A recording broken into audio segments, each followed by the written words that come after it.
Next, express each of the following in exponential notation and write the base and exponent in each case. निम्न में से प्रत्येक को घातांकीय संकेतन में व्यक्त कीजिए तथा प्रत्येक में आधार तथा घातांक लिखिए. इसको भी एक्सपोनेंशियल नोटेशन में करना है, फिर उसमें कौन सा बेस है, कौन सा एक्सपोनेंट है, हर केस में वो हमें बताना है. 4096, अब इसको करना है हमें एक्सपोनेंशियल नोटेशन में. तो इसको देखिए इस तरह से करेंगे. 4096 है तो जैसे हम लोग प्राइम फैक्टराइजेशन आप लोगों ने पढ़ा होगा एलसीएम एचसीएफ वाले चैप्टर में प्राइम फैक्टराइजेशन, तो वैसे ही इसका करेंगे. इसको इसी तरह निकालेंगे. 4 से ही स्टार्ट करते हैं मान लो. तो क्या हो जाएगा, 4 1 जा 4, ये हो गया 0, 4 2 जा 8, फिर 4 4 जा 16. फिर से अगर 4 करें, 4 2 जा 8, 4 5 जा 20, 4 6 जा 24. फिर अगर 4 से करें, 4 6 जा 24, 4 4 जा 60. फिर ये हो गया हम लोग का 4 1 जा 4, 4 6 जा, फिर 4 4 जा 60, यहाँ 4. अब देखिए यहाँ लिख रही हूं मैं 4096 इक्वल टू क्या आया. ये सारा हम लोग प्राइम फैक्टराइजेशन जैसे करते थे बिल्कुल वैसे ही लिखेंगे. 1 2 3 4 5 6, 6 बार 4 है तो यहाँ पर 6 बार लिख लेंगे. ठीक है. अब यही तो इसको अगर हम लोग एक्सपोनेंशियल नोटेशन में लिखें तो क्या होगा, 4 होल का पावर क्या हो जाएगा, 1 2 3 4 5 6, 6 बार है 4 तो पावर क्या हो जाएगा 6. ये हो गया हमारे एक्सपोनेंशियल नोटेशन में. 4096 को हमने एक्सपोनेंशियल नोटेशन में लिख दिया.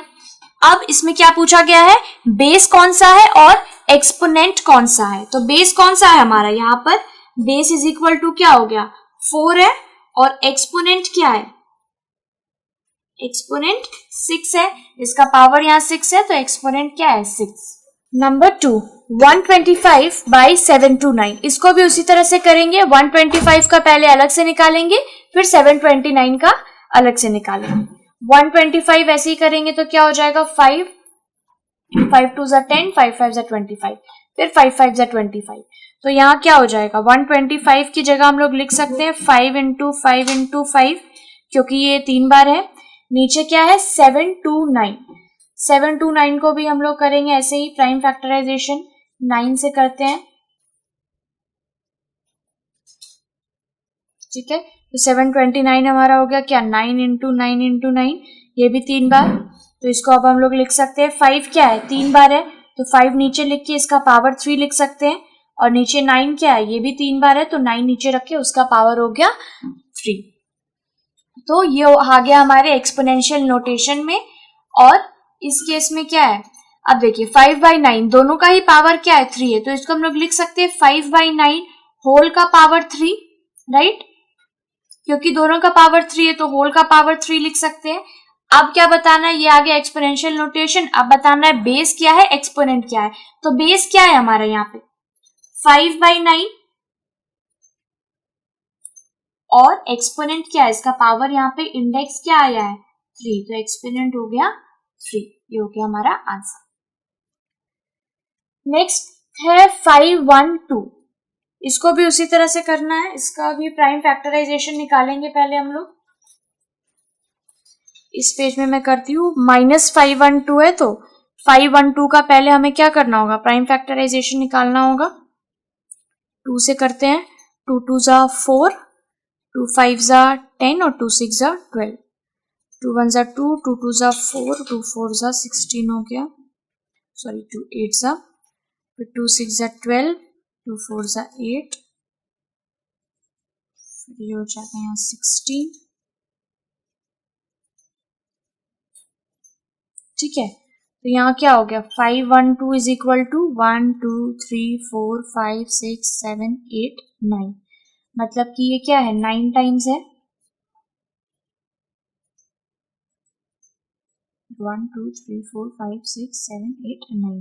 ठीक है. तो 512 ये 9 टाइम्स है. अब यहाँ पे क्या है -512 तो माइनस रहेगा ही. ठीक है.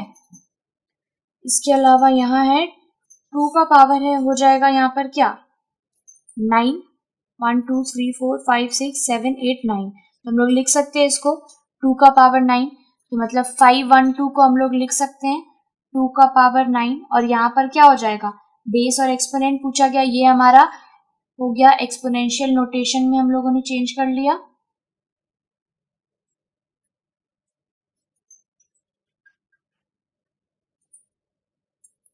बेस हो जाएगा 2 और एक्सपोनेंट क्या है